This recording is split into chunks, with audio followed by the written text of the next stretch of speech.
I'm Sandy Walden from Serenity, your Master Grief Coach and Master Grief Coach trainer. Anger. It's kind of funny because I just posted about this a few minutes ago, but as usual, I've got more to say about it. And I wanted to hear what you have to say. So often we think about anger as a taboo emotion or feeling, something to be stuffed, ignored, denied, turned away from. Or what I see a lot is I embrace my anger and I'm going to explode and spew it wherever I would like to direct it. Anger needs to go somewhere. Anger is an absolutely valid emotion. Please don't deny it. Don't stuff it. Don't put it in a closet. But let's make sure that we're also not flinging it at others. When we're grieving, anger is one of the emotions that can keep us upright. Sometimes it's the only thing that keeps us moving. I'm asking you not to deny your anger. I'm asking you to consider what it's about. And I'd love to know what your thoughts and feelings are, as well as what you do with your anger. What's below it? If anger is this book, all of the things within are what it's about. It might be really simple. Maybe this person cut me off in traffic and I'm enraged. So I might say, I'm really angry that this person cut me off. And that would be valid. Why am I angry they cut me off? Maybe it scared me. Maybe I was afraid they were going to hit me. Maybe they made me late for something.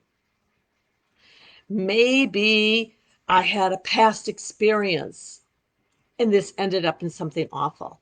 Maybe I'm thinking, wow, how can they be so inconsiderate? Maybe. I don't know, but I bet you do. When we're grieving, there are many experts who say we must feel angry or we won't process. So many of us consider that means we must be angry at the one we're missing.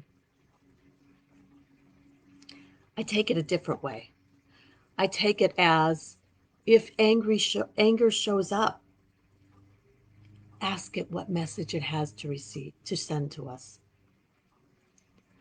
I think about anger as a messenger.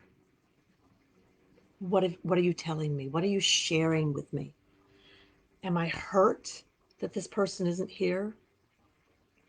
Why? Am I resentful? Am I frustrated? Let me just keep digging deep. What is that anger about? Is that anger because I won't be able to have this person with me again and that hurts so much? Is that anger because, doggone it, they do have their person and I don't? What does the anger mean? Maybe someone's just being thoughtless or inconsiderate. Maybe we're angry at ourselves. What is it about? One of the ways we can find out, at least for me, is to sort of do a brain dump, so to speak. Take out some paper and a pen. Yes, it's absolutely fine to type it on a computer, but I like a paper and a pen because it's very physical. What is it about? Go ahead, write down all of the language that we don't say in front of our children or usually with each other. Go ahead, use that pen, and if it tears the paper up, it's okay. Get it out. What do you think? What are you feeling? Let the rage out. Let the disappointment out. Let the sadness out. Let the fear out. Anger is not wrong. It matters what we do with it. I like to understand it. How about you? Do you feel as though this is a time to understand it, or do you simply need to express it? If it simply needs to have a way out, find a safe, healthy way to let it out. Is it that paper and pen? Is it sitting down with a friend and saying, I just need to vent? Maybe it's going into the shower and crying those red hot tears of anger and rage and loneliness and sadness. Maybe it's something physical. Maybe it's digging in the yard or going for a run or working out. What matters is that it's expressed in ways that are very safe and very healthy. For me, and for most people that I work with. In fact, I've never found anyone who didn't say this. When we understand what we're angry about, it becomes easier to let it go. And I'm not saying let it go because someone says we should, but letting it go as in processing it, feeling it. We don't get to the other side of emotions by denying them. We get to the other side by letting them be, by feeling them. And then we release them. When we feel them, we get to the other side. Anger won't stay sustained forever unless we feed it.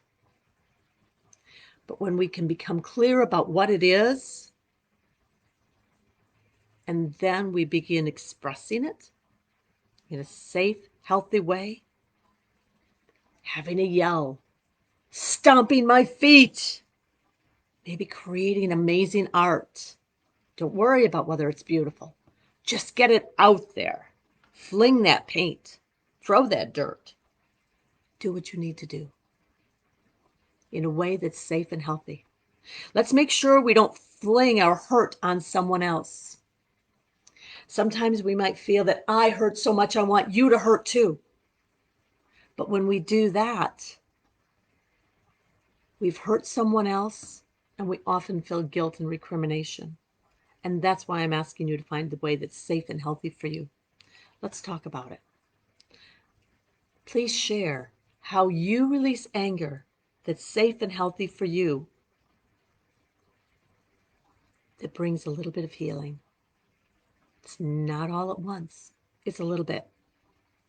What do you do that feels good for yourself to release anger? Let's not make anger or any emotion bad, because they're not. If you're feeling angry right now, what's it about? Are you clear? And sometimes we begin expressing that anger in the way that's safe and healthy, the clarity comes more and more. I know that's not very good grammar, is it? But this is what happens when there's a thought in my mind and I want to share it with you. Anger. What's it about? It's not always about the same thing. There may be bits of anger from the past that come back. Maybe it's new. Maybe it's all of the above. Let's think about it. Let's feel through it. I'm Sandy Walden from Serenity, your Master Grief Coach and Master Grief Coach Trainer. I'm wishing you a day that's gentle and healing. Namaste.